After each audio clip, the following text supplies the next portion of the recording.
Welcome to Off Your Rocker, a SeniorVu Podcast. I'm Billy Daniels, my co-host Valissa Smith. I'm excited that we're talking to somebody I really like today. Not that we haven't in the past. One of my favorites. One of my favorites is here for sure. What are we talking about today? Well, here's what we're going to talk about. There's this great debate about whether it matters in senior living when a community uses a bunch of different technology and they try to hook it all together and make it all work, or if they should minimize the number of vendors that they partner with and find a solution that is more all-inclusive. Interesting. Am I talking about SeniorVu? Oh, I can't imagine. Yeah. Could be. Shocking. Yeah. It could be. And right? to help us talk about this today is the co-founder of SeniorVu and COO, Tom Goldman. Yay. Welcome to the show, Tom. We love that you're here. Thank you. Yes. This is going to Happy be. to be here. We're thrilled about it. Tim says I'm supposed to wave to everybody. Yeah, That's what he does. you must wave. Yeah, that's Yes. what he does. Yeah. I love it. So, about 5 years ago, technology for senior living sort of, piecemealed into they didn't know how to get all these different types of technologies to work together. And so how has that evolved in the senior living industry? What are some things that have changed in the last 5 years from your standpoint that you've seen? And how does SeniorVu come into play with that too? Yeah, I'm not really sure. A lot has evolved, Billy. I think there's still a lot of room for improvement in the industry as we think about how best to serve the families. And the fact of life is we all use technology these days to make that happen. So this is, one of the few industries that I've been a part of that there is a kind of resistant old school guard that doesn't want anyone to get on their technology turf, and they try to keep all the vendors out. And unfortunately, who suffers in that environment is the families and the communities, because they can't bring the best technology forward to help them solve problems. Right. So when Tim and I set out to put the company together, we started it from the product standpoint with a theme of open architecture. So that means not only can we build and have we built an end-to-end solution on our own, so for a client that doesn't have any technology to help them run this part of their business, right. If they do have pieces that they really like, we're happy to integrate with those to make it very easy for the client to do business with us, right? So what they're used to is hearing tech companies say, no, you can't do that. We have to do that for you. Or, you have to pay us a bunch of money to integrate. And it's just been proven time and time again in a number of industries. That's just not the right way to treat clients. Clients expect to have interoperability, and they expect things to be integrated and work seamlessly. So I'm sorry, did you have a follow-up? No, well, I was just going to say that resistance that you mentioned and how it is affecting the consumer. It's not really, it is impacting the senior living industry at the community level, but the person that really, or the people that it's truly impacting is the consumer on that journey side of it. Yeah. Why do you think there is such a resistance, or is it that they don't know that there's technology out there? What's your input or thoughts on that? I think it's both. I think it's more of the latter than the former. I think that, some of the companies that are use installed technology that it doesn't adapt with the times, they're kind of like stuck. They don't know how to get to some of this new technology. So that does exist. But I think more prevalent is the just lack of understanding that there's solutions out there. Right now, we've only been doing this 4 years, coming up on 5 years. So, our client base has grown substantially, and it continues to get, bigger every day. So a lot of that is word of mouth. So word of mouth is getting out that, hey, there is technology to help, and it's easy to work with, and it easily integrates with other things. But the important thing, and you mentioned, Billy, the journey that the family goes on. And we talk about that a lot, at SeniorVu, the family journey. And, we think about it from the perspective of a life event happening at the family that causes them to want to engage with the senior living industry. And most of them, like, us, the first place we go is to our own loved ones to see if they have a reference point. Has anyone else in our family dealt with this situation before? And if the answer is no, or it's not very complete, the next thing we do is go online. And we try to figure out how do we help the people that we love navigate through this very difficult time, and not only the senior's life, but the family's life as well. Well, unfortunately, technology is a great enabler to help them along that path. So if the communities are restricted from bringing that technology forward to help the families, ultimately it's the families who suffer from this kind of lack of inclusion. How do we get the communities, Tom, to be more open to finding better technology solutions. I mean, it kind of sounds like a duh, like why wouldn't they come along and go, well, sure, what's the next best thing? Let's take it. But what can we do to help them kind of understand this value and the experience that can be delivered to the family? I think it's a couple of things. They've been burned, right? So they've had other people tell them that, hey, this will solve all your problems. And of course it never does, right? So you have to kind of look at the problem holistically. And that's why we always start with the family. Let's look at the family journey, the family journey, the family journey. Why is that important? Because the communities need to match their sales and marketing efforts to what the family is going through, not the other way around. The family shouldn't match the community's process. The community needs to match the family process. It's very difficult to do that without enabling technology. So, and it's very typical. There's a well documented research about how industries evolve with new technology. And we are in what is classically called the early adopter or innovator stage of technology in the senior living industry. So there's about 30% of the communities out there are willing to take a leap. They're willing to invest in something that may not be something that they're really comfortable with yet, because they believe that ultimately it's going to benefit the families and it's going to benefit their business. Right. The vast majority of communities sit in what's called the majority stage, either the early or late majority. That's where 60% of all the communities are.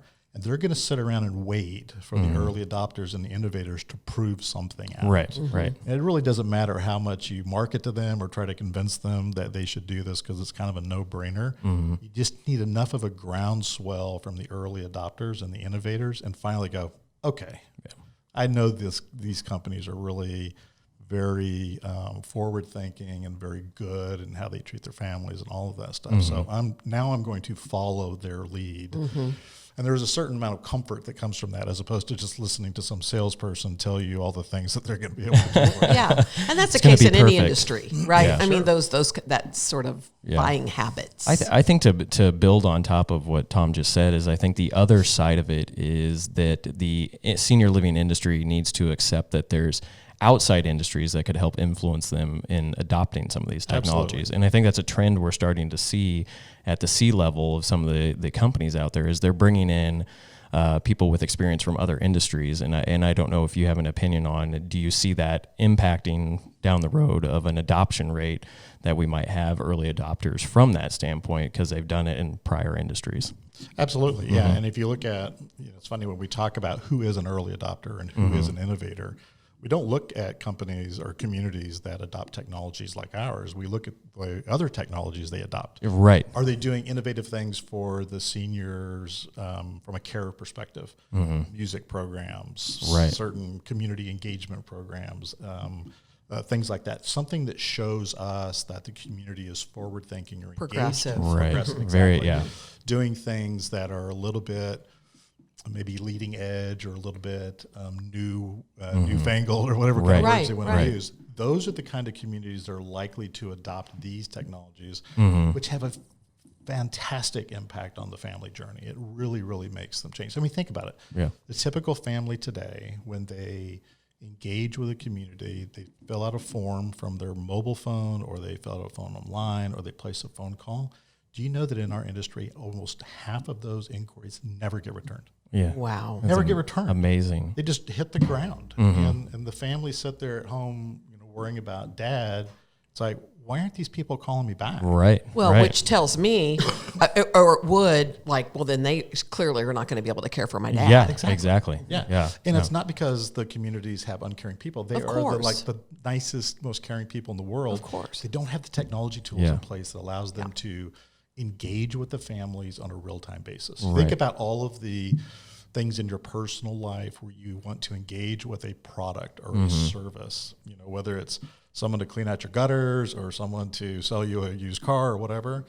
Our experience collectively is we expect instantaneous response to those things. Right. Uber. Uber. Yeah, right now. Angie's List. You get like 5 people wanting to clean it. So we have that expectation. Mobile apps with everything we do. So why is senior living different? Why is it okay not to return an inquiry? And again, it's not the people's fault. Right. This is something that technology clearly can solve. itself, and it's just not got into that kind of majority stage yet. Right. And I think from a standpoint of they don't have enough people at the communities, not to not care for the people that are there, but to field these phone calls and inquiries that are coming in. They don't have someone just sitting there answering the phone calls. And I think my wife and I went to dinner this past weekend, and we were sitting there, and this just kind of dawned on me right now, is I looked at her and I said, it just seems like there's a lot of waiters and waitresses in here right now. And there was a lot of people there, but I'm sitting there just thinking, why? But then now thinking about it in the context of to provide that service, that's why they're there, is so that they can field anyone that comes in, give them that 5-star service that they want to give them. Sure. And that's hard to do with the senior living community. They're not, I'm not saying that there's not enough people there to service anything, but it's hard to the technology side of it for them while they're walking around checking on the residents or something to be able to field a phone call right then and there, or be able to run to the front door and provide a tour to somebody that maybe has stopped by, because we have many different generations in this industry trying to find service for themselves or find service for a loved one, and everyone does it differently, whether it's through their mobile device or whether it's stopping in the community. I think that's absolutely right, Billy. You can't. It would take 10 people to provide the level of service that the technology that we provide can provide to the community at a fraction of the cost. Right. So you just can't throw people at the problem, because unfortunately in the community, they have a budget that they have to stay within, and they're trying to provide a level of care to our loved ones, our seniors. That cost a lot of money. It costs a lot of money to provide that care.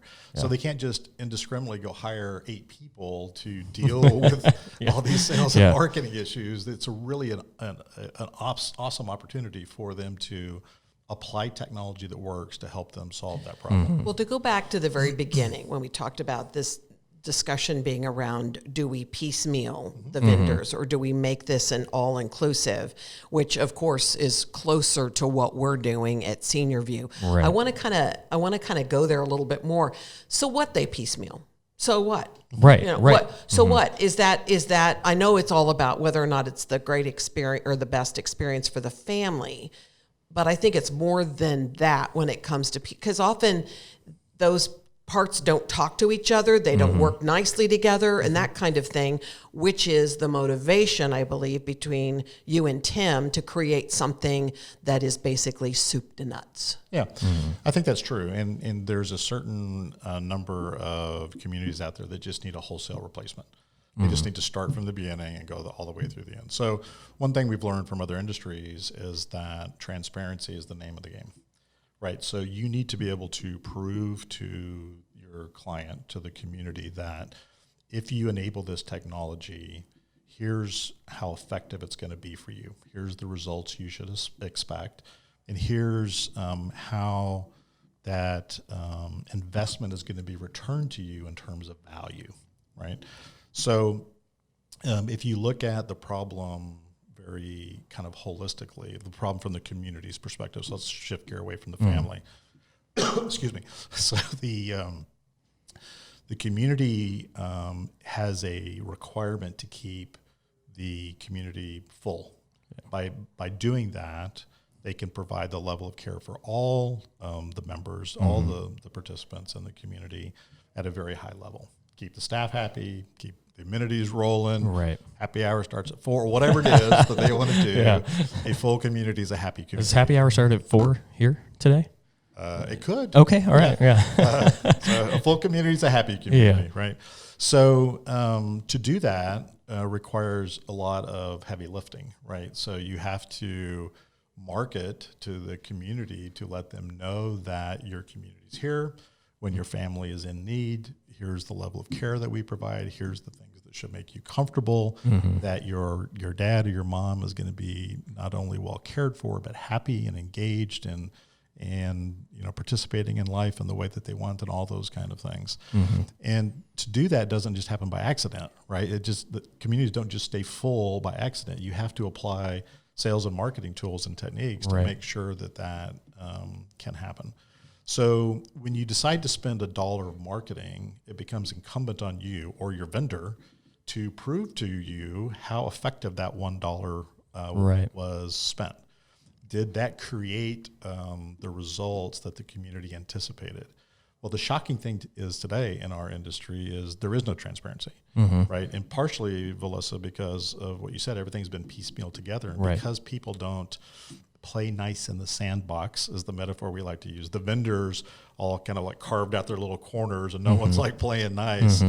The community suffers because they can't see how effective their marketing and sales spend and processes are. Right. So when we built our all-inclusive platform from soup to nuts, as you said, it was with the mindset of giving the community the power to understand how effective their investment is on both a marketing and sales front to go end to end. So that was the premise behind it.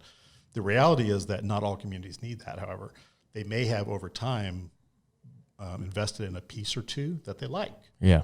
Maybe they have a digital marketing partner that has done a good job for them. In that case, because of the way we built our platform, we're able to turn that piece off and then just provide the other 9 things that they need in that particular example. And as long as that vendor plays nice in the sandbox with us, we're able to give them that same transparency that they had before. And if they don't, the community quickly starts to learn that, wait, why aren't you playing nice? Right. SeniorVu's trying to play nice. I mean, why can't you just share and give me the information that I need? Yeah, try to make better decisions. Yeah. The transparency, just every time. It's interesting how scared people are of looking at the truth. Yeah. Isn't that what it is? I think they just don't know. I don't know if they're necessarily scared. I think that they just don't know that they're not looking at the truth. Yeah. The vendor. Yeah, that's true. Maybe they don't want to show it. Yeah.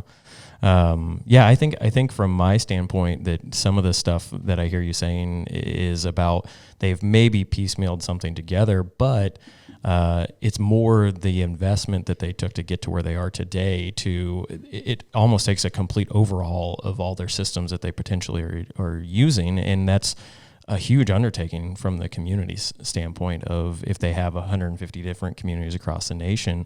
They're ingrained in some of these systems that they've used. They've invested for 5-10 years, and to uproot that is difficult and hard, but I think it's necessary.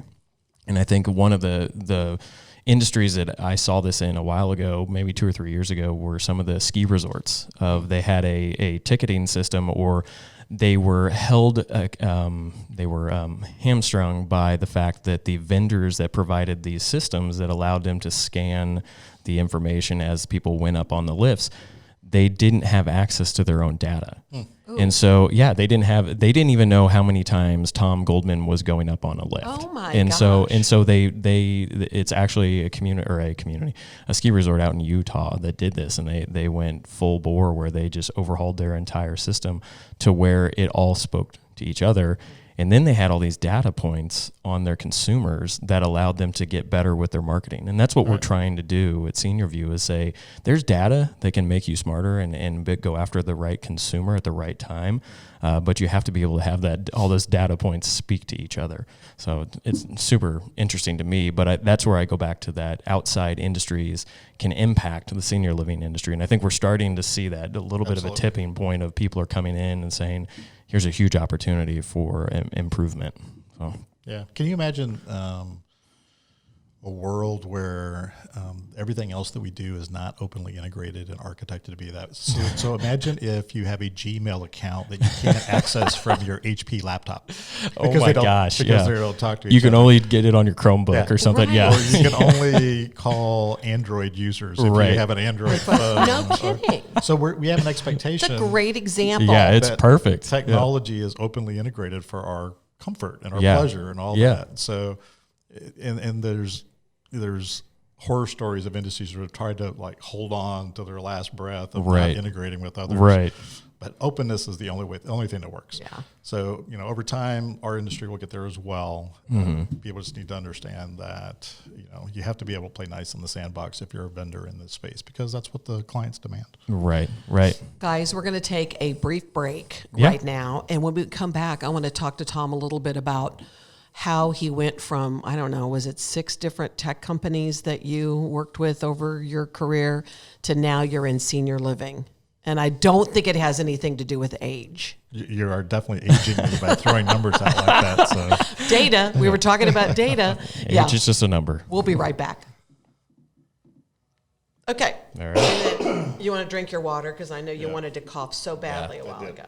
And it's okay. I mean, if something like that happens, we'll just I'm not going to pause it. No, I wouldn't pause it. All right. Or stop recording. Okay. Okay. Are we ready to keep? Is there anything else, Tom, that you feel like we need to bring out in this second half that we haven't already? I think we're good on this topic. I thought it was great I so did far. too. It was so good. Okay. I think it's the best one so far. You know why? Oh my gosh, because we Tom's scripted here. it. Oh my gosh, you're right. Dang It's it. the We should do this scripting. more often. We have to do it every time. If I would stop reading it is my only thing. Okay. Well, no, but it's good to kind of glance down. Look at it. It's okay. It doesn't matter. Here we go. This is better. I can put it right there. This is Off Your Rocker, and we're back with SeniorVu's co-founder and COO, Tom Goldman. We're talking about bringing tech to the senior living industry and how to get all those tech pieces to speak to each other. So, Valissa? Well, you know what I want to talk with him a little bit about is the background, because the fact that we do this here, this is not your first rodeo. And I think that's why the value of what you and Tim have brought to the platform that we've created at SeniorVu comes from all this experience that you have. So tell us a little bit about how you guys ended up creating this company. All that experience. So are you like, is that an age thing? You can imply that if you want to. That's just I'm older than you are. Yeah. That's just for Gray. He's going for that look. That's right. Yeah. That's right. It's this was a special company to build and to start because I've run, I don't know, 6, 7, 8 companies over the last 25 years or so, done software, hardware, services, manufacturing. So I've gotten to dabble in a lot of different things. And I think that's given me kind of an interesting perspective on any new endeavor, because I've got a fairly wide background to draw from to say, other industries have done this in different ways. Perhaps we can apply some of that learning to ours. So I think that's helped having some of that background to bring to the table. And unfortunately, unfortunately, but the reality is in most of those other companies with which I was engaged, the principal driver of those companies was getting a return for our investors. Mm-hmm. So venture-backed companies in the technology space, or private equity companies that had a certain expectation on getting a fairly rapid return. And the focus was never really on the client. Well, it was internally as we were building the company, but it was always with an end goal of the VC or the private investors making money. Right. So that's been my experience to date. So when Tim and I started thinking about this industry, we actually happened to both be going through it as adult children about the same time. Mm-hmm. So he was a little bit ahead of me with his family, his mom and dad, and I'm currently going through it with mine. So we both got firsthand experience on how difficult the journey can be for a family that has no experience going through this process before. And as we started engaging ourselves in the process and started getting no return phone calls and no return inquiries and difficulty trying to figure out, and we're getting bombarded from left field by these third-party integrator companies representing other, it was just chaos, right? Mm-hmm. And we're dealing with, shame and guilt and fear and worry and all of those things at the family level while we're trying to figure out what can we do to help mom and dad. So that was our reality when we started the company. We were dealing with those things on a personal level, and we just knew that there's got to be a better way to do this. First of all, there's got to be a better way to take care of the family. Totally. And to assist them on their journey.